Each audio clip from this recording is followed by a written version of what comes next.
Well, pretty good job by Missouri Governor Mike Parson calling out local leaders here in Kansas City and on the other side of the state in St. Louis, but he wasn't quite forceful enough. Good morning. Welcome in. Happy Wednesday. It's good to be here on KCMO Talk Radio. So, Missouri Governor Mike Parson is weighing in comments he made to Fox 2 in St. Louis yesterday about attempts by leaders in St. Louis and here in Kansas City to create new gun laws to try to stop the violent crime. You know, of course, because it's always about the guns with these people. It always is. It's never about personal choice. It's never about personal responsibility. It's never about having prosecutors who don't prosecute criminals. It's never about that. It's simply about the inanimate object.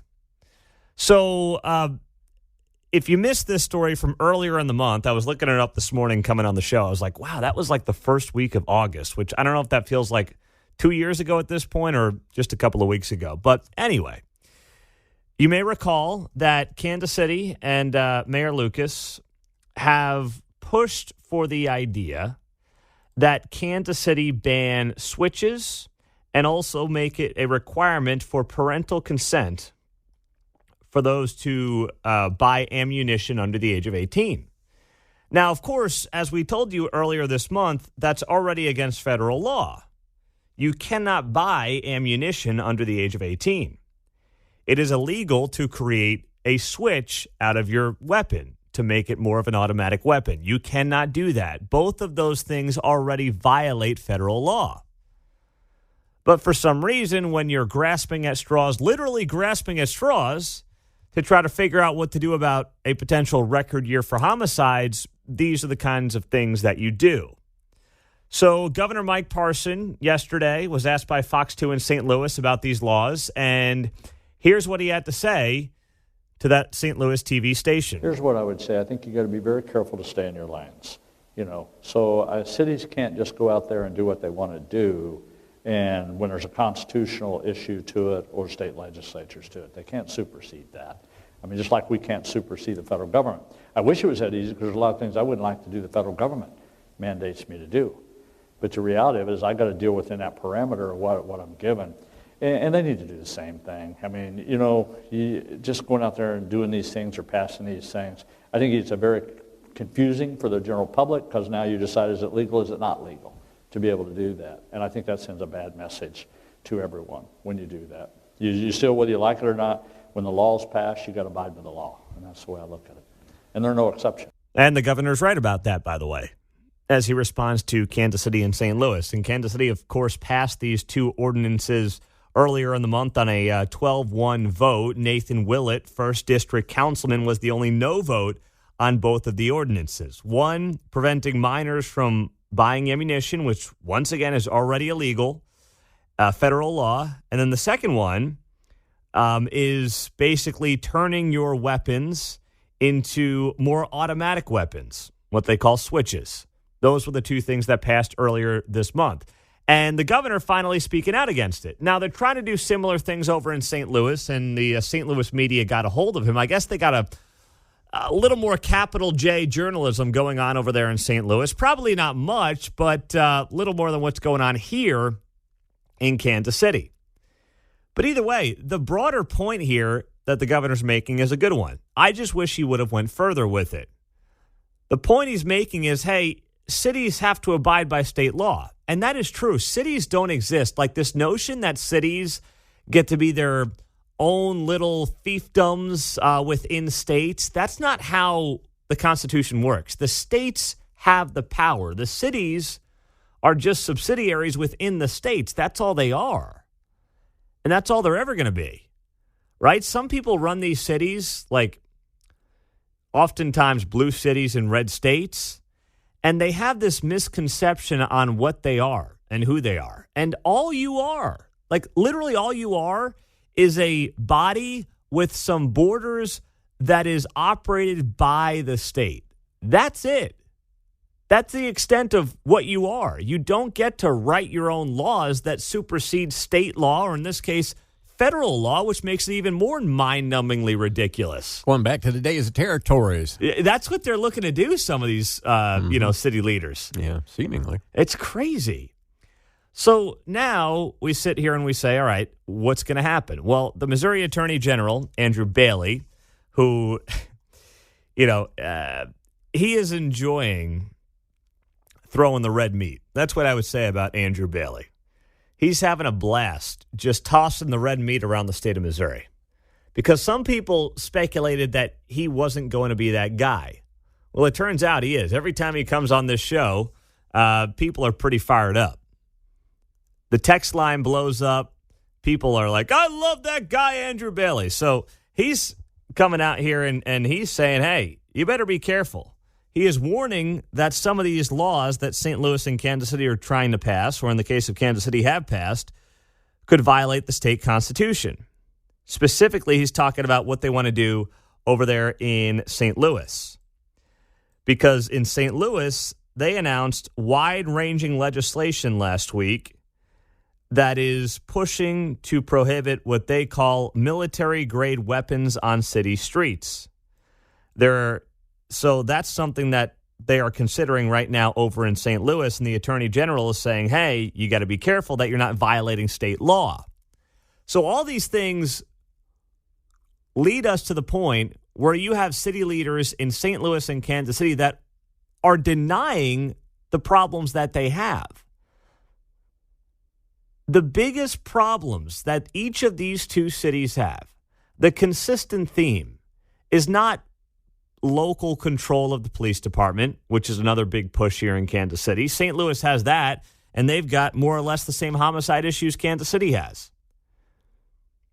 They have the same state laws, obviously, being in Missouri, but that's not the main issue either that they have. The biggest issue that you find in Kansas City, in St. Louis, and in many other cities of their ilk are prosecutors who do not do their job. And I wish the governor had brought that angle up because, he's a former sheriff himself, Mike Parson. As a guy who's former law enforcement, I wish he would have brought up the fact that the consistent theme that these two cities and many cities have right now that are dealing with increases in crime and homicides and everything else is what? They have people in charge of the legal system in prosecutors' offices who do not go after the bad guys like they should. That's the biggest issue they've got, every single one of them. That's their consistent theme. Some are in blue states, some are in red states. But the consistent theme that you can point to in mostly every one of these cities is that they do not have strong prosecutors. And then you have the same batch of criminals getting slapped on the wrist, getting out of jail, and ending up causing more chaos on the streets. And by the way, for the most part, they're all using illegal weapons anyway, and they're breaking the law. And I hate to point out the obvious, but when they do commit crimes, guess what else they're doing? Breaking the law. 913-408-7710. As we kick it off on a Wednesday morning on KCMO Talk Radio, 710 AM and 103.7 FM. Garth Brooks was in town yesterday. Got this big, overhyped announcement. And we told you on Monday it was a dud. But, it came down yesterday, and it was funny, the reaction. The people that didn't understand what was going on with Garth, they were, going wild about it. And then they realized what it was, and it was like, wait, that was the announcement? Yeah. Also, the Chiefs get down to their 53-man roster. That's all coming up as we roll through the 6 o'clock hour on KCMO Talk Radio, 710 AM and 103.7 FM. What a bust. What a bust of an announcement yesterday at Kauffman Stadium for Garth Brooks. I mean, I'm glad he came here. I'm glad, as Garth said yesterday, he has a fond place for Kansas City in his heart. But Garth Brooks was in town yesterday, and there was all this media hype around it. I know, you flipped on the TV, and if you didn't know what was going on, you thought Garth was going to announce the Royals' new location or something like that. But that's not what happened. I'm concerned here about my mental health. Okay, why? As I get older. This is 2023, right? Yes, sir. The last couple of days we've talked about Eminem and Garth Brooks. Am I slipping? You didn't get stuck in a time warp of Okay. 1999, John. All right. Okay. You didn't. No. We are in 2023. And yes, Eminem and Garth Brooks have both been in the news this week. How about that? Can you believe it? I know. Talk about a bombshell. It's pretty crazy stuff.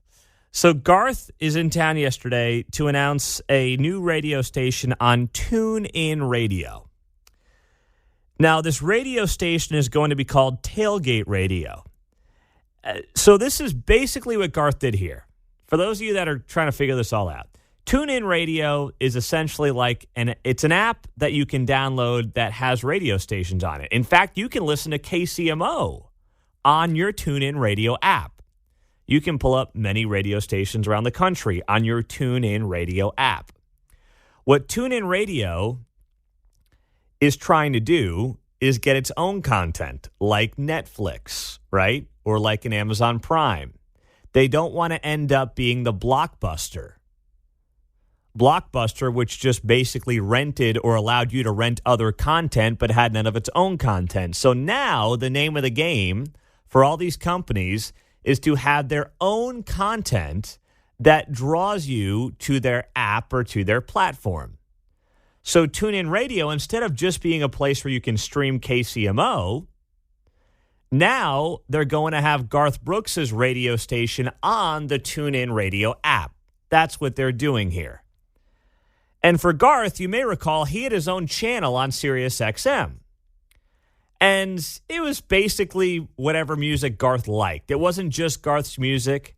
It was top 40, it was country, it was rock and roll, and then Garth would kind of talk in between songs. That ended last September, about a year ago now. So this is a new venture for Garth Brooks to try to make a lot of money. I mean, that he's basically taking, and that's fine, but he's basically taking his Sirius XM channel and bringing it to this TuneIn Radio app. That's what this is. And they're calling it a fun and upbeat mix of songs spanning multiple genres. And the aim is to amp fans up for the game, the Tailgate Radio. A.K.A. wedding receptionist. Yeah. Right? It's what you want to do when you're a DJ at the wedding reception. You span the generations and the formats. Yes, that's with what the this biggest is. party fun songs. Bingo. It sounds like you've done that once or twice in your day there, John. I don't want to hear those stories, though. But yes. One time at this bar mitzvah. Oh, gosh. So Garth had the big announcement yesterday in Kansas City, and I mean, I'm happy for him, and I'm glad he chose Kansas City. He had John Sherman there. I saw Mark Donovan, Andy Reid, George Brett.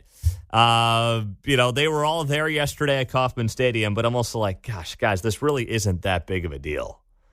But I suppose when Garth says he wants to come to your town to make the announcement, you're not going to be like, no, we're good. Like, you got to say yes. You got to roll out the red carpet. But a lot of people don't understand what exactly this is. And all it is going to be a radio station on an app. That's it.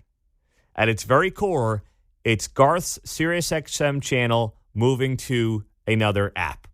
That's the extent of it. So it's cool. I mean, he says, Kansas City has a special place in his heart. His mom is from here. His first paying gig was in 1989 at the Kansas City Opry. Of course, we all know about the 9 sold-out shows in 10 days to open up T-Mobile back in 2007. So, as he said yesterday, all good things that have ever happened for me started here, and he hopes that this is the latest one. But I'm telling you, if I was John Sherman, I would have said, hey, can you make a pitch for us to get a new stadium downtown KC or in North KC? I mean, how much would it have costed John Sherman to lean into Garth and say, hey, Garth, while you're up there on the podium pumping your new radio station, can you put in a good word for us getting out of here, leaving the K? What do you think there, Garth? The price tag was probably too high, but if I was John Sherman, I would have made the pitch. Instead, Garth's like, oh, man, I have many memories here at the K. Oh, I love this place. Yeah. Instead, he's doing what 99% of Royals fans have been doing for the last year. I love Kauffman Stadium. It holds such a special place in my heart. I hope the stadium's around for another 50 years. And John Sherman's like, What are you doing? This place is crumbling in front of our eyes. Don't say that. Oh, gosh. Unbelievable. Meantime, on the other side of the parking lot, the Chiefs got down on the 53-man roster.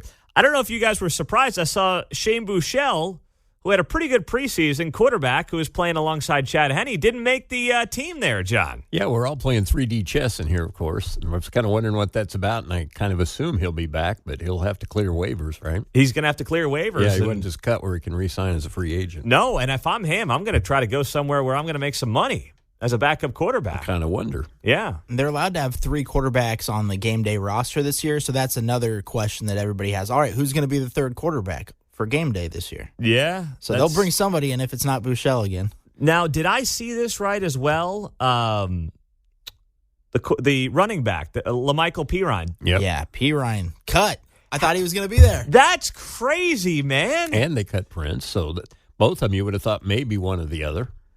Who's Prince? What's it, Dedrick? The undrafted rookie. Oh. Yeah, he was 34. He was kind of playing. They thought that he'd be another Pacheco type, but Pre-training camps, all the workout video hype, one of those kind of deals. Okay. Yeah. Well, I mean, we all saw Pirine. He had a great preseason, and that guy's going to land somewhere. Jeez, I was shocked to see that. But Justin Ross making the roster, the undrafted guy to Clemson a couple of years ago, huge potential there. Any other surprises of note for either of you guys, or were those the big 3? I was thinking they'd get Bushman in there, the tight end from BYU. He had a good preseason. He had a good preseason last year before he got hurt. Didn't make the cut. All right.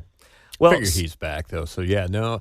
And there may be a few guys that are on the roster that may get slipped over to the injury reserve where they are only out for like up to 4 weeks or a minimum 4. Okay. Tony Chanel, maybe Allegretti got hurt recently. All right. Maybe a few more moves like that coming. Well, we'll keep an eye on those. Well, speaking of people getting cut, people are finally dropping out of the presidential race. So who was the first to go? Long overdue. They get cut or waived. Well, so it'll yeah. depend on whether they come back. Or not. Yeah, they're not coming back. Okay, they're cut. God willing, they're not coming back. We'll tell you who was the first to go yesterday on KCMO. Well, this one lasted way too long. Why Miami Mayor Francis Suarez was ever in the presidential race, I don't know. But he did suspend his White House campaign yesterday. I love how they say that. Suspending his campaign. Stop being a snowflake. You're dropping out. You never had any traction. Nobody wanted you to run for president. And now you're deciding to suspend, air quotes, your campaign 1 week after failing to qualify for the first presidential debate. Why, running for office, especially running for president, has now become something people do to raise their profile. So as a result, we get at least double the amount of people running than we should. Sad to say, I mean, it's not good for the country that people are running to raise their profile versus like running to be actual president of the United States, but that's the world that we live in. So Francis Suarez, who, by the way, has done a good job down there in Miami. Miami's got record low crime, economy's booming. Now, just like Ron DeSantis, a lot of this you can give credit to the state for. You can also give credit to the city as well. The city has done a good job prioritizing safety. And then also you can thank places like New York City that have gone to hell in a handbasket, so people are going to South Florida and they're bailing on New York. So all of that is true, and Francis Suarez has done a nice job. That being said, the man had no business whatsoever running for president. There was no reason for him to be in the race. There was no demand for him to be in the race, and he has decided to suspend his campaign. He said in a statement here, "I've decided to suspend my campaign for president, noting that my commitment to making this a better nation for every American remains." Suarez said in his statement that he will continue to amplify the voices of the Hispanic community, the fastest growing voting group in our country. He says the left has taken Hispanics for granted for far too long, and it's no surprise that so many are finding a home in America's conservative movement. Our party must continue doing more to include and attract this vibrant community that believes in our country's foundational values: faith, family, hard work, and freedom. Younger voters, independents, urban voters, and suburban women, all of whom I've carried in previous elections, among others, should find a comfortable home in the GOP and its policies. Now, that's a great statement. I like that statement a lot from the Miami mayor as he drops out of the race. But here's the part I disagree with. The notion that you need a Hispanic to curry favor with Hispanic voters. I mean, is that true? I don't think it is. I think it's an insult to those voters to think that they need somebody that looks like them to curry favor with those voters. You're seeing Latino Americans come to the Republican Party en masse across the country, whether the candidate is white or Hispanic or black or whatever, because they're finding a home in the movement, in what the movement stands for, and the policies that are promoted. Not because, like, hey, that guy looks like me, I should vote for him. That's not the driver here. So I always find it a little insulting to suggest that, well, I look like them, therefore I'm the guy to carry the torch. Maybe you are one day, Francis Suarez, but that day is not today. And that's okay. But the day is not today. Meantime, a lot of people, I told you about this poll yesterday, this Emerson poll that came out after the debate. It was the first post-debate poll that we've seen. And a lot of people are now keeping an eye on Nikki Haley, believe it or not. And this is somebody who, once again, I had a bad prediction. I know that's going to shock you. Talk about a bombshell. But I had a bad prediction last week when I said before the debate that there was no way I would play any Nikki Haley clips, the former governor of South Carolina and the former UN ambassador under Donald Trump. And I was dead wrong about that. I think you're being hard on yourself about it being a bad prediction, per se. You were playing the odds prior to. Well, you're right. Making that bet. Well, that's very nice of you, John, standing up for me like that. Such a nice man. Thank you. I'm just glad I took the over. Yeah, John, Mark took the over on how many Nikki Haley clips would be played. The over-under was 0.5 and the over hit. So thank you very much for that, fellas. Mark's just trying to make a buck off of my bad picks, and John's trying to make me look better in front of the audience. Zags. He's got a plan. Mark's fading my predictions. That's what he does. Oh, gosh. So Nikki Haley had herself a good debate night, and this Emerson poll comes out yesterday and shows that she saw a tripling of her numbers, more than a tripling. Now, to be fair, she was at like 2 or 3%, and now she's at high single digits. But suddenly people are looking at Nikki Haley after her debate performance last week and saying maybe she's somebody to keep an eye on. And if you didn't see the debate last week, Nikki Haley was the first one and really the only one to point out that the Republican Party is guilty of overspending during COVID, and frankly, overspending. If there's a critique of Donald Trump's policies, it's that he was not fiscally conservative. It's that he spent way too much money, and Nikki Haley came out swinging with that, and I was impressed, and I thought it was a line that appealed to a lot of conservative voters. Well, I don't care about polls. What I care about the fact is that no one is telling the American people the truth. The truth is that Biden didn't do this to us. Our Republicans did this to us, too. When they passed that $2.2 trillion COVID stimulus bill, they left us with 90 million people on Medicaid, 42 million people on food stamps. No one has told you how to fix it. I'll tell you how to fix it. They need to stop the spending. They need to stop the borrowing. They need to eliminate the earmarks that the Republicans brought back in. And they need to make sure they understand these are taxpayer dollars. It's not their dollars. That's great stuff from Nikki Haley. She's right. Everything that Nikki Haley said there was 110% spot on, including the fact that one of the many reasons the economy was slow to recover when it came to getting people back to work was because of the amount of money they were getting through benefits from the federal government, which you can also blame Republicans for. That's a great open from Nikki Haley. I never would have seen that coming. So now you have a lot of the national folks writing articles like this one. Matt Lewis, senior columnist, Daily Beast, writes here, Nikki Haley is starting to look like a real threat to Trump. Now, Trump's up 40 points in everybody. To say anybody's a real threat right now is just wishful thinking from some of these people who don't like Donald Trump. Especially since he just attained that lofty atmospheric score close to Mike Pence. Yes, right? yes. You're yes. just now getting up to Mike Pence level. Let's pump the brakes a little bit, all right? When you're just kind of surpassing Mike Pence at 7%, you're not a real threat. But Nikki Haley is somebody that people are suddenly taking a second look at, and it's because of her debate performance. I mean, Nikki Haley's debate performance kept her alive and got her a nice bump, because I thought there were two people that would basically see their campaign come to an end last week. And it was going to be either Nikki Haley and or Tim Scott. Tim Scott bombed last week. He's done. Chris Christie also ran. He's over.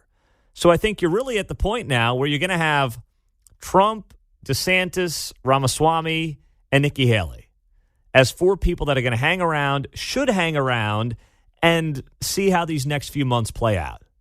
There's nobody else that's really worth sticking around at this point. Now, it's going to take them some time because these people all drop out later than they should. But those are the only people that really need to be under consideration right now. And obviously, Trump is the massive favorite. Trump, DeSantis, Ramaswamy, Nikki Haley. That's it. It's the only four that we should really be hearing from anymore on this presidential campaign. But to say that she is, the real threat to Trump, I don't know. But she's certainly somebody who came out swinging, because what she did that Ron DeSantis has not done, that Ron DeSantis has been afraid to do, well, I'll save that. I'll save that for after the break. The thing that Nikki Haley had the backbone to do that DeSantis has not done, I'll tell you what that is. And plus get into local media freaking out over what the Missouri Attorney General did this week and the radio show that he went on this week. Hold your breath. Oh, my goodness. We'll tell you which show that was coming up on KCMO. So as I was discussing before the break, the one thing that Nikki Haley has done much better than Ron DeSantis, and she has attacked the frontrunner, Donald Trump, on policy, whereas DeSantis has kind of tried to do this walk the line of, well, I like Trump, but I don't like Trump, and I'm going to run to his right on culture war stuff. Whereas Nikki Haley, came out in the debate last week and said, hey, if there's a critique of Trump, it's that he spent way too much money. If there's a critique of Trump, it's that, the COVID policy, the COVID spending is still impacting this economy, oftentimes for the worse. She's actually had the backbone to do that. And if you're going to run against somebody, you have to be able to do that. If not, just don't bother running, right? If you're not going to attack the person who's in the lead, then why bother getting into the race? And that's what DeSantis has been unwilling to do. And Nikki Haley just came out and basically said, you know what? And she's not going personally after Trump. I mean, she worked for the guy. She was his UN ambassador. But you have to be able to differentiate yourself in some way. And DeSantis has done an awful job of trying to differentiate himself outside of saying, like, I'm banning this and I'm going after Disney. And most people out there are like, okay, that's great, I guess, if you're in Florida. But, dude, people are hurting out here. Inflation's killing us. How did we get here? What are some fair critiques to point out? And that's what Nikki Haley did, frankly, better than anybody else. And by the way, better than anybody else, I think this is an important caveat, who doesn't have like Chris Christie-esque Trump derangement syndrome. Like, everyone knows what Chris Christie is. Everybody knows why Chris Christie is there.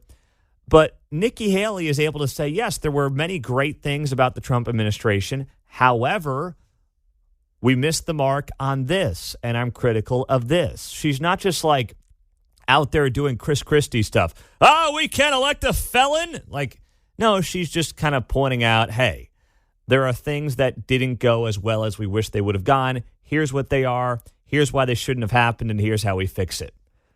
You got to give her that much. Not that I'm predicting anything for Nikki Haley, but people are starting to at least take notice. 913-408-7710. Welcome in on a Wednesday morning on KCMO. Bob's in Kansas City. What's up, Bob? Good morning. Yeah, hey, Pete. I just want to let you know. Well, first of all, I'm going to put it out on the table. I voted for Trump twice. I just want to say that. Okay. So that's what that is. But I just got back from. I actually was in Paris, and I was in London, and I was in Liverpool, England. And I never once, and I say that with total honesty, I never once brought up politics in a cab or in a restaurant or whatever, but I could not believe the people that talked to me and brought up Donald Trump. Why? And Because they knew you were an American? Well, yes, but I have called you before. I'm originally from England, but I've lived in the Kansas City area 52 years, so I'm an American as far as I'm concerned. Yes. But it just astounded me, Pete, and they all just talked. We like Trump. It just surprised the heck out of me because my brother, who still lives in England, I talked to him, and he'd say, "Oh, if you talk to some people, oh, I don't like Trump. But I never honestly heard anyone say they didn't like Trump. I heard several people talk about Joe Biden in bad comments.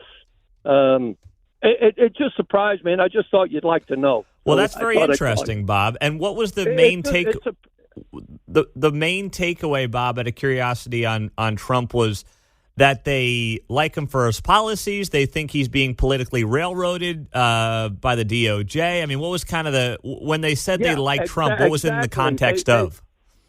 Yes, you're exactly right. They talk like, the border. They're having problems with immigrants, and they don't like it. And they talked about, all the illegals coming into the country that Trump had it.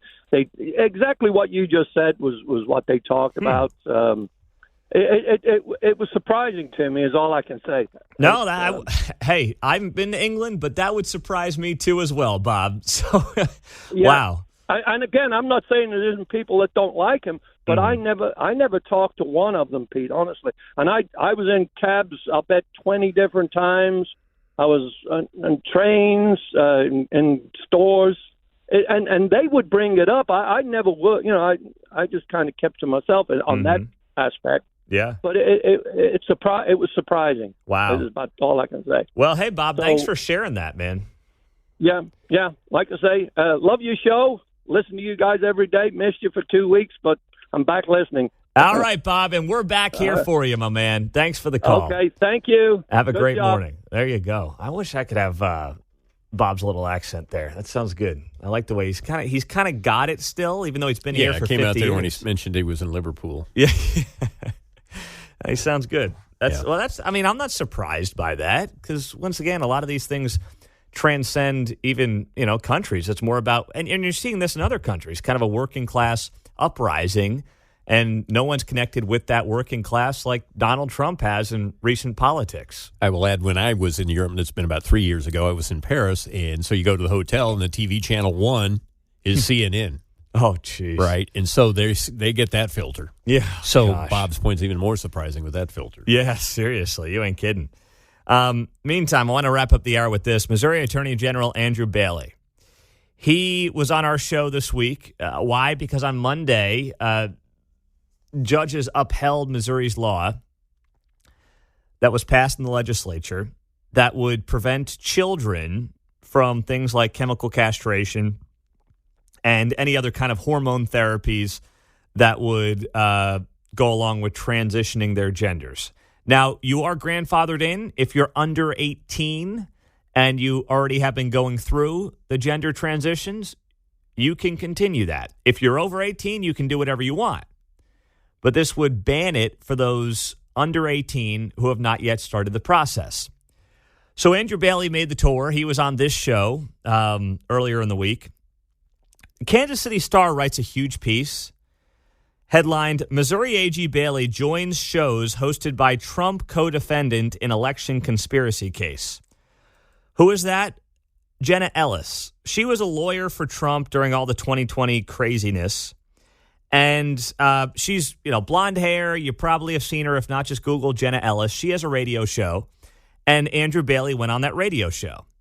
So the Star writes here, Bailey, a Republican, was interviewed twice by Jenna Ellis, a former lawyer to Trump who is under felony indictment over allegations she solicited public officials to violate their oaths of office by unlawfully appointing fake presidential electors. So she's one of the political targets in this crazy Georgia indictment. And the Star writes an entire article on Andrew Bailey going on Jenna Ellis's radio show. I mean, that is next level stuff. To think about what the Kansas City Star does not cover, what they don't bother talking about, yet they spend literally a few hundred words about Andrew Bailey. I mean, this is probably a 1,000-word piece on Andrew Bailey going on a radio show that they don't like. I was hoping this show would get a mention, but we didn't, since he was on our show as well. Oh, gosh. Now, speaking of media on KCMO, Charlie Gasparino, Fox Business Network, is going to be here at 7:30. Don't miss that. And, this one has completely unraveled. Crazy stuff. Rachel Maddow has lost her marbles in what she said on her show this week. And then we have an update on the Royals and where that process stands, all coming up next on KCMO Talk Radio. Well, you know where you're not hearing the truth is not a shocker at all, but on Rachel Maddow's show on MSNBC. Wow. Fake news. Woo, boy. That was next level this week. I don't know if you saw the clip. It started going viral last night. And even by Rachel Maddow standards, I was just blown away. I couldn't believe what I was listening to. By the way, happy Wednesday. It's a hump day. Thanks for joining us on KCMO Talk Radio. Got a lot to get to this hour. Charlie Gasparino at 7:30. And we do have an update on the Royals, which we are waiting anxiously for sometime here in the next few weeks. So we'll give you their update coming up here in a few minutes on KCMO. We got to run our disclaimer that beverage choices of the meteorologists are not necessarily those of Cumulus Management or its subsidiaries. Thank you very much. Yes, that is very true. As Greg Bennett recommends the pumpkin spice latte this morning. Still a little warm for me. Not that I would ever drink one of those, but I got to get to Labor Day before I even think about something like that. I guess so. Come on there, Greg. It's August 30th. All right, so we covered that this hour now. Yes, that disclaimer is out there. Well done, John. So, Rachel Maddow, take a listen to this from her show this week where she's talking about Trump, right? Of course, because that's all, what else is there? What else is there in Rachel Maddow land? You literally have to get anxiety when you think about and you visualize Donald Trump in Rachel Maddow land. So, Rachel Maddow on her show is talking about how Donald Trump is simply running to keep himself out of prison. And then she takes it one step further that if Donald Trump is elected, well, by golly, he is going to basically keep himself in the White House for the rest of his life to avoid prison time. I kid you not. I'm not kidding. Take a listen. Either he loses the election and he goes to prison, or he wins the election, he doesn't go to prison, and is that for life that he gets to be president? Will we keep having more elections or no? I got more, but just stop it right there. Think about the hysteria that she is building up with no facts to back it up whatsoever. Well, either he loses and goes to prison, or he wins, and then he's president. And is that like forever? Well, I mean, no. He's allowed to serve one more term, and if he becomes the nominee and then he wins a general, then, he'll be president until January of 2029. And that will be that, Rachel. Like, that's how this goes. If every election is a new opportunity for him to go to prison, do you think he allows us to have new elections? Yes, because Donald Trump unilaterally can decide not to have new elections. Now, that's not to say Trump wouldn't put something really dumb out on his Truth Social account saying, no more elections as long as I'm in charge. Like, he may, I don't know, I wouldn't put anything past him on social media, but let's be honest, that there's no way, if you want to cause an incredible amount of anxiety for your audience and create even more Trump derangement syndrome for your own audience, this is exactly what you would say with no facts to back it up. Rachel Maddow. I mean, if those are the stakes, if winning the election is his plan to stay out of prison, what happens in that election if and when he does not win it? Does that kind of an election end with a graceful concession to a fair and square re-elected President Biden? I mean, if Trump and his supporters see the stakes as losing and going to prison or winning and being president, and probably president for life, how should we expect that he and the Republican Party and Republican officials in swing states are going to handle the conduct of that election that Trump may very well lose? I can see it right now. Trump's inauguration 2025. I'm here to announce that I am not just president for the next 4 years, but I am president until I drop dead. It's the kind of stuff you hear on comic book forums where you're like, can Aquaman take the Flash? It's like, no, man, the Flash would be slowed down by water, man. Aquaman.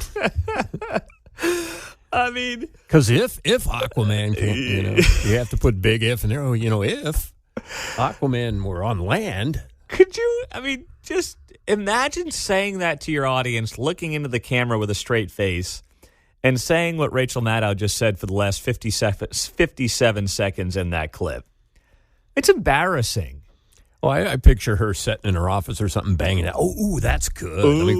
This will get him. Yeah. Laughing to herself. Now, on a serious note, though, in large part, I believe this is why they want Trump. This is why Trump's the guy that they want to face. Because they can throw crap like this out there against the wall and rev up their audience. And instead of creating a world where, they talk about all the great things Joe Biden supposedly has done, they can say, hey, if you don't go out there and vote, if you don't vote against Trump, don't worry about voting for Biden. We all know that's not going too well. But, you don't have to vote for anything. But, geez, if you don't vote against Donald Trump, he might be president till he's 100 years old. They can just toss this out there to their diehard base, who might realize that Joe's not doing a great job, and he hasn't lived up to the expectations, and he certainly hasn't been a great unifier. But if they can drum up the anti-Trump thing, more so than any kind of pro-Biden thing, drum up the anti-Trump thing to make sure people are not sitting at home, to make sure that they're getting out to vote, and they can fearmonger with stuff like, boy, if you don't vote and Trump wins, God forbid, he might just decide he's going to be president forever. If they can do that, they're going to do it. And don't get me wrong, they'll fearmonger with anybody who ends up as nominee. Heck, they did it with Mitt Romney, for crying out loud, right? Regardless of what you think, there's not a lot to fearmonger when it comes to Mitt Romney, and they managed to make Mitt Romney a bad guy and fearmonger off of him. So they'll do it with anybody. But obviously with Trump, they can do it in ways that they can't do it with anybody else. And when I hear commentary like that from Rachel Maddow, it makes me think that's in large part why I think a lot of them want Trump. They perceive him to be the guy that they can throw this kind of stuff out there about and get the audience to buy in. They can throw the most extreme things up against the wall, and only with Trump will even some of that stick. And that's how we end up in this weird place in this country where Donald Trump's the GOP frontrunner by a mile. It's not even close right now, for better or for worse. And you understand, and we understand, and I understand emotionally the pull when you talk about the political persecution. But then the other party has to wonder, okay, but if this is what your opponents want, is it the best play? And that's what remains to be seen. 913-408-7710 as we kick it off on a Wednesday morning on KCMO Talk Radio, 710 AM and 103.7 FM. Plus, of course, you can stream us on the all-new KCMO Talk Radio app. Charlie Gasparino, Fox Business Network, he's going to be here at the bottom of the hour. It's a big week for the markets. We've got unemployment reports coming out. We've got to keep an eye on how the stock market's going to react to those reports, signaling what the economy is going to look like here in the fourth quarter in the early 2024. So Charlie Gasparino will break all that down for us coming up in 20 minutes. Now, next, the Royals. Finally, we're hearing from an organization that has been very quiet when it comes to the future of the Kansas City Royals. And it's a long time coming. They should have been speaking a long time ago. They're finally getting around to it. We'll tell you what that organization is and what they're saying about the future of the Royals coming up next on KCMO Talk Radio. Boy, they've got some bad ideas, like really bad ideas in some of these cities. Chicago's the latest one. I know that's going to shock you.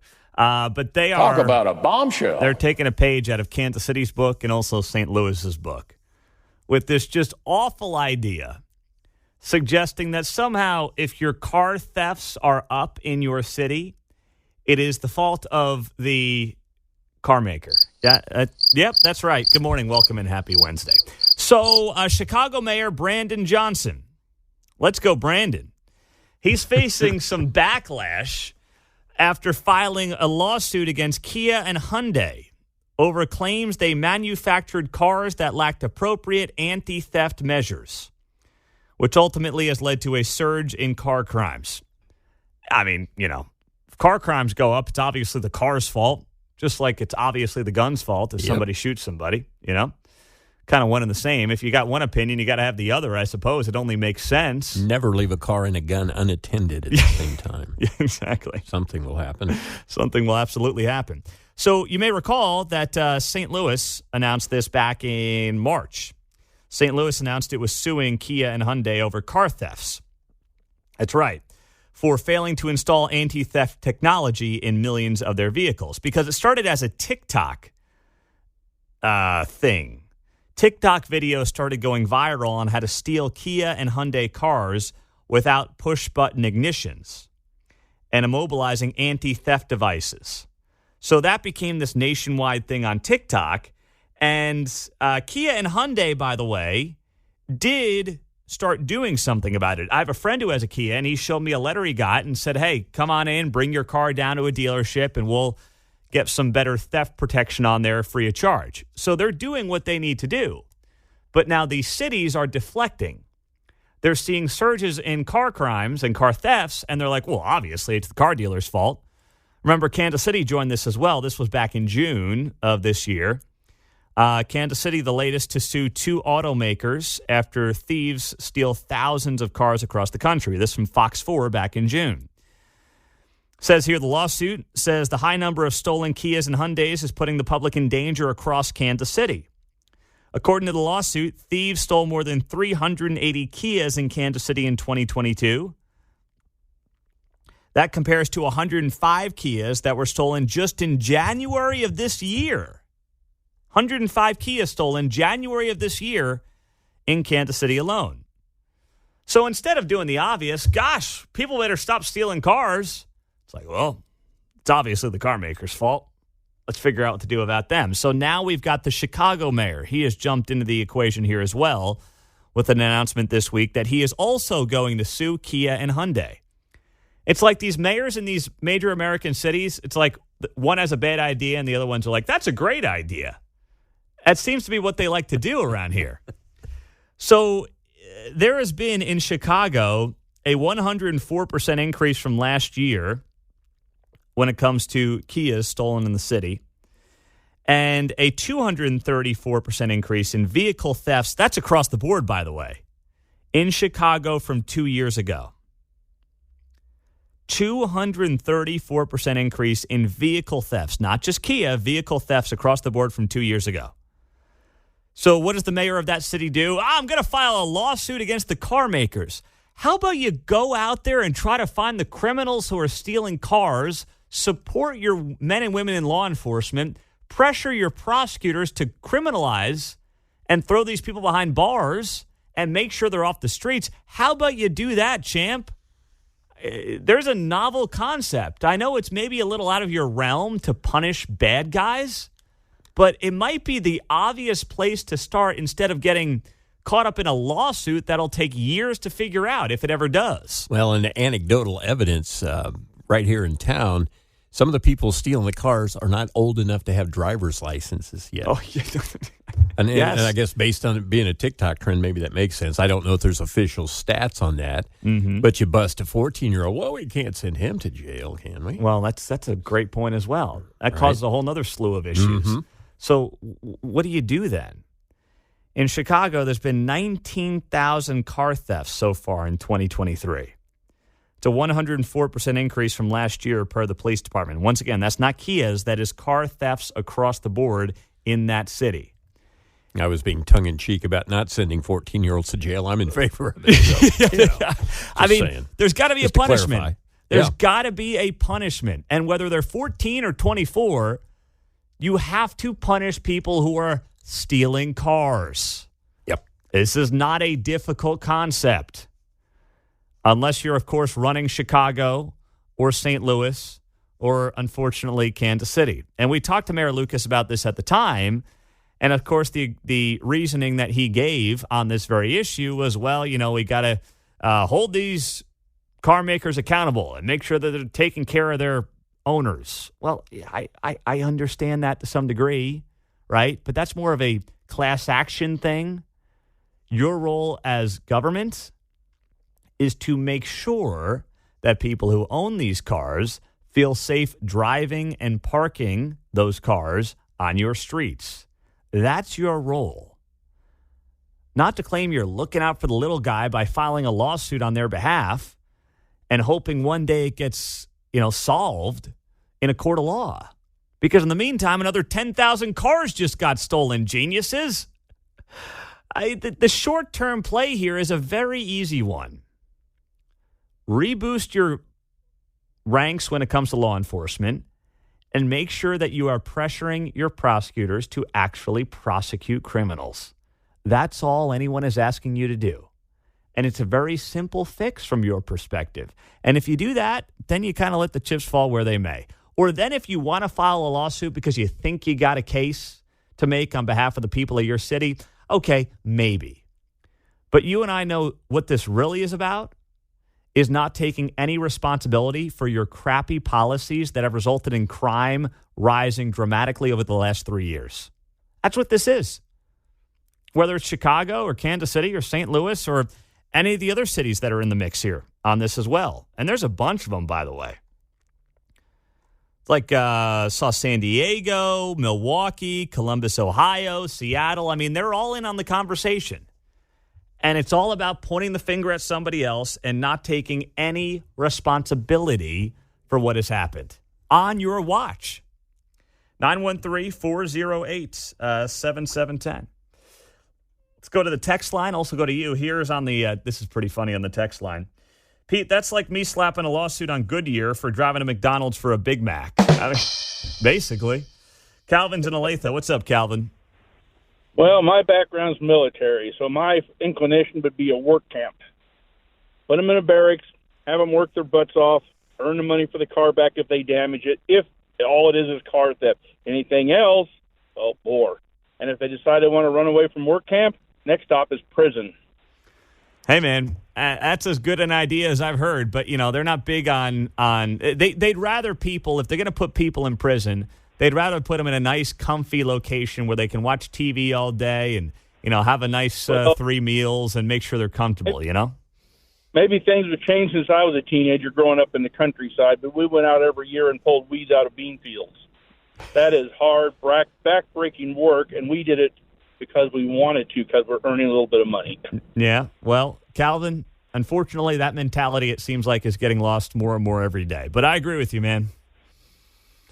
That's well said by Calvin and Olathe. 913-408-7710 is our text line and our phone line here on KCMO Talk Radio. 710 AM and 103.7 FM. Plus, you can stream us on the all-new KCMO Talk Radio app. Meantime, is Social Security fraud more common than we think? This latest example with the lady out of Kansas City may suggest that is the case. We'll get to it coming up next. Well, is Social Security fraud even more common than we probably realize? And I'm asking you because I just saw the story from KCTV5 early this morning about a Kansas City woman who was arrested for burying her elderly father in his backyard and then stealing his identity.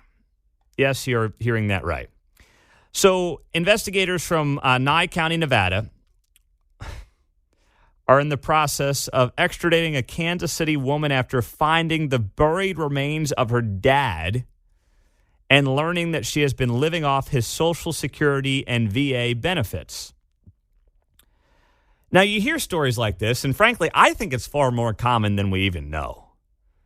where people figure out a way to steal their parents, aunts, uncles, whoever, someone in their family's identity who has passed, who's getting Social Security benefits and other benefits from the government, and they end up figuring out how to get them to them and then living off of those themselves. So according to the Nye County Sheriff's Office in Nevada, the case involves Kansas City resident Janice Walker, and they opened it up about 4 months ago in April. Her 95-year-old father, Bruce Brown, had not been seen or heard from in an uncertain amount of time. Early into the case, investigators established probable cause that Walker was living off her father's Social Security and VA benefits. They also believed Walker may have buried her father in the desert after receiving a tip without that information. So investigators come to Kansas City. They interview her about her father's disappearance, but she was uncooperative and subsequently arrested on a warrant for larceny. Investigators go back to Nevada. They served a search warrant on Walker's property to excavate for Brown's remains. They find the body. They identify it as Brown, as he was buried in a homemade coffin. She's currently being held here in Kansas City and will be heading back to Nevada here in the next several days. Now, this is also one of the reasons that Social Security is a terrible idea. So think about this. First off, the government should not be in the retirement business at all. You should be able to make the money that you make from your employer, from your business, and you do with it what you want. If you want to invest in retirement, which you should, kudos. If you don't, and you want to live a life of luxury on the front end and risk being impoverished on the back end, that's not the government's problem. Social Security is a scam. But if the government wanted to create a system that encouraged people to save for retirement, and this is not my idea, this has been an idea that's been floated out there for years. Unfortunately, it's just never gotten any traction. It would be to say, okay, take that money that right now goes into Social Security, which is really just a robbing Peter to pay Paul kind of a scheme, and instead create 401k style accounts for every American. And then you can access your 401k account at fill in the blank age, right? And you got to start taking it at what, 70, which is what Social Security is, the latest you can start taking it. I mean, set it up the same way. And then that money piles up. That money gets invested into a 401k style account. And then by the time you wake up one day and you're 65, by the way, you've got a big chunk of change. You've got, depending on how much money you are making during your career and during your life, you've got a full retirement account potentially. Instead, what you have now is, all right, you turn a certain age, you start collecting the Social Security, and then, geez, I hope I don't die soon so I can actually get some of this money that I paid into for the last 40 years, John. Yeah, you clarify, but I was wondering how many people go, isn't that the way it works? No, your money it's a pyramid scheme, right? Yes, Or, yes. So to speak, you know. When I was working at Woolworths in 1977 at Metcalf South, I was paying for whoever was on the roll in 1977. I wasn't accruing my own deductions. You weren't. You were not creating an account that went somewhere that developed over the last 40 to 45 years of your working life. Mm-hmm. If you did, imagine you'd be waking up today. We might lose John to some island somewhere, by the way. I'm going to buy that beachfront property you have in Salina Beach. I mean, imagine that, though. You wake up at 62, 65, 70, and all the money that you've been putting into the Social Security style account that's instead of just being, direct payments every month is an actual retirement account. And you can draw from that when you turn a certain age. And then voila, you've got a big old retirement fund. Instead, right now, it's like, all right, great. You can start pulling your Social Security and hope you live long enough to get some of the money back. Bernie wouldn't have so many houses, would he? No. Well, yeah, you're right. Guys like Bernie Sanders. Where did my money go, by the way? Yeah, he wouldn't like that idea. Don't worry about it. I got it covered. Yeah, don't worry. My third mortgage payment's taking care of that. I mean, he wouldn't be a big fan of that idea. Well, to your point about happening often, I'm trying to recall we were talking about a story a while back. Maybe the person lived over by Oak Park Mall, and it was a deal where somebody hadn't seen the neighbors for a while, and they went around, and we maybe scared up one of the neighbors who were like, I haven't seen Uncle so-and-so for a while. It was all revolved around the house and the neighbors there. I'll have to look that up. You recall any of that? I don't. It was over here in Johnson County. But to your point, is we've done a story in the last year or two about that. Well, I just wonder, too, with this story out of this Nevada story involving a Kansas City woman who allegedly buried her father at 95 after he died in the backyard and stole his identity to take his Social Security checks. If you had a system where people, instead of just collecting payments from Social Security, actually put into a retirement account that was like a 401k, and then they could pass that retirement account when they died onto their children or their spouse, you wouldn't have people trying to steal their late father's identity to collect his Social Security payments, right? Think about that, too. It would prevent this kind of fraud if you had a true retirement account instead of Social Security checks, and you could hand that retirement account off to a family member. You wouldn't have people burying dad in the backyard.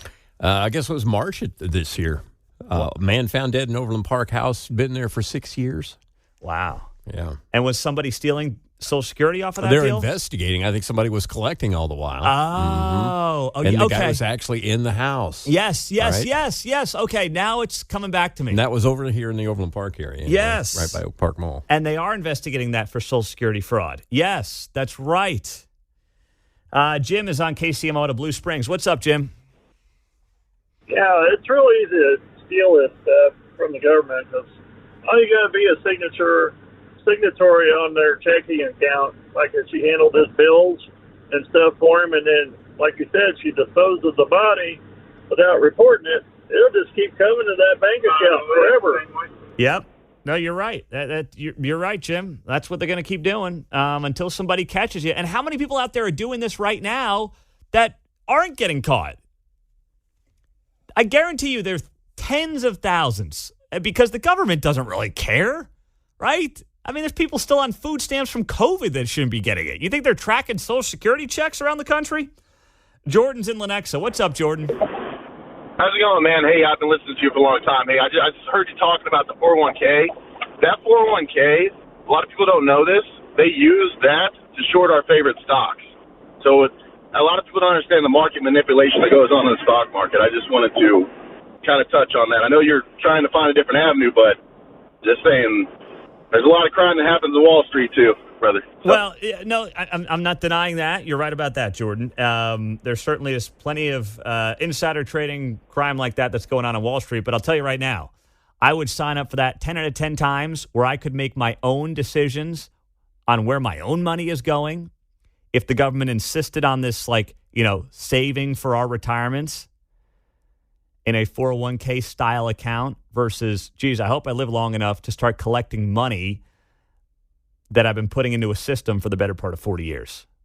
Because that is just an all-time scam and racket they've got running right now. And now you got people, here in Kansas City burying their fathers in Nevada and then living off Social Security checks here in Kansas City. Last thing I just want to say here on this topic we were just discussing after this Kansas City woman was arrested for allegedly burying her own father at 95 years old in his backyard and then stealing his identity to keep collecting his Social Security and VA benefits. I said my suggestion has long been I would get rid of Social Security. I would phase it out for people under a certain age. That would include myself, by the way, so I'm putting my own money where my mouth is. But if not, and George W. Bush, I believe, did try to do this, where you create a 401k style account for each American that they can access when they retire, and they're actually putting their own money into that account. On the text line, Pete, the problem with creating an account for each retiree, they would blow it all when they get access to it at 65. Well, at some point, the government can't be responsible for our own crappy decisions. There's no perfect formula unless you want, and it's not perfect, but unless you want to create full-blown communism where we all get our government cheese and our equal government check, you can't sit here and say, well, retirees would blow it at 65. That's not my problem. If you're going to be a dumbass with your own money, that's on you. Bingo. I'm sorry, but I'm not. So... Yeah, that future world, it's like, hey, I got a stain on my green shirt. Can I borrow your green shirt? Right. We're not doing that. Yep. That's just not the role of government. None of it is. Now, speaking of the role of government, by now, you're seeing the hurricane pound the Gulf of Florida, the west side of Florida. Looks like kind of the eastern portion of the Panhandle, right through Tallahassee is where it's going through right now. And, it's going to be a bad one. Now, it's not going to be, from what I can tell, it's not going to be one of the all-time awful hurricanes that's hit Florida, but it's obviously a major hurricane, and storm surge is the biggest issue they're dealing with right now. So naturally, got to get some money down there. FEMA. I mean, talk about what the government is actually supposed to be in the business of. Well, FEMA, Federal Emergency Management Agency, after major storms, is something that, I'm accepting of my tax dollars funding. So FEMA's been asking for money for billions of dollars to help out with some of the needs around the country for the last several weeks. Well, this is back from August 10th. This is almost 3 weeks ago now. That FEMA is looking for about $12 billion. That's the number that they want. Well, Joe Biden, the president, has submitted a $40 billion emergency spending request to Congress. Now you're like, okay, well, wait, $12 billion for FEMA. Why are we looking for $40 billion in emergency spending? Because what the White House is doing is they have attached $24 billion in funding for Ukraine to another $12 billion in FEMA funding. So this hasn't gone anywhere over the last 3 weeks, but now that this hurricane is hitting Florida, this has brought a lot more attention to the issue, where FEMA's like, hey, we need this money to help these people in Florida and to get down there after the storm blows through and get on the ground and use our resources to help the people in need. Well, the Biden administration is holding this up because they are insisting on, by the way, double that amount of money, $24 billion for Ukraine. Now, I have been more sympathetic to helping Ukraine than some of you, and that's fine. We can have differing opinions on that. I think it's, for the most part, a good idea to stop the Russians from continuing to try to take over parts of Ukraine. And if the Ukrainians are willing to fight on their own behalf, which, by the way, unfortunately, too many countries are not willing to do these days, then you know what? If it keeps American troops as far away from Ukraine as possible, I'm all for that. I think that's great. But we continue to have a problem with the blank checks just going to Ukraine, and no one is there to keep track of them. In principle, I get it, but at some point, you got to turn off the spigot. Or you got to at least explain why the spigot has to still be open. And no one has explained why the spigot's still open. No one at all. And now you have a White House that is holding up money for FEMA to go down to Florida after this hurricane blows through and help the people down there. They need $12 billion. And the administration is saying, nope, we're not doing $12 billion to FEMA unless we get $24 billion in additional monies to Ukraine. That's ridiculous. So credit to Jake Tapper of CNN, who once in a while pretends to be a real journalist. And he asked Karine Jean-Pierre about this yesterday. Why not just pass two separate bills? Have one bill that will pass, overwhelmingly on getting money to FEMA, and then do the Ukraine thing later. Why not separate the FEMA dollars from the Ukraine dollars so you don't have that problem for those who need this FEMA money as soon as possible? So the administrator came into the briefing room. She laid that out for the reporters in the room, for Americans who are watching, and she said she'll have more to say. Look, as in regards to the supplemental funding that the president has asked for, I don't want to get into hypotheticals. The president put forward what he thinks is incredibly important that we need. I don't want to get into hypotheticals. It's not a hypothetical. I know that's what people say. It's a cliche. I don't want to get into hypotheticals. No, the question was simply, and it was a good question by Jake Tapper. Of course, there was no follow-up. Why not just break up the money? It's a good question. But how it is hard for... It was a good question by Jake Tapper. Just break up the money.